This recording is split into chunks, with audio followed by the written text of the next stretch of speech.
Candida is the most common cause of disseminated fungal infection in immunocompromised hosts. The failure of therapeutic agents to fully infiltrate biofilm because of the matrix is one reason why biofilms resist to traditional therapies. Our protocol evaluates how phototherapy using red light interferes with the growth and arrangement of Candida albicans biofilms.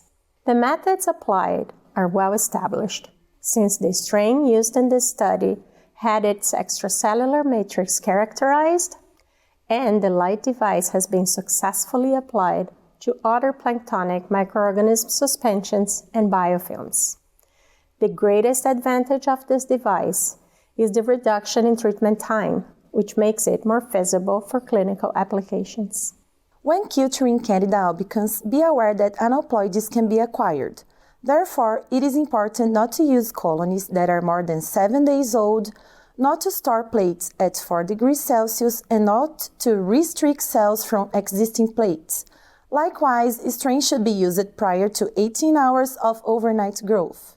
When using a spectrophotometer for the first time, it is important to first obtain colony-forming units counts to correlate to optical density values. Therefore, experiments will start using mid-log growth phase and initial cell concentration of 10 to 7 cells per milliliters.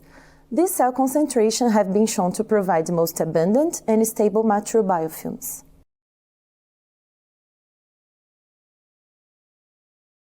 To begin, suspend 65 grams of SDA supplemented with 50 milligrams per liter of chloramphenicol in 1,000 milliliters of distilled water in a beaker.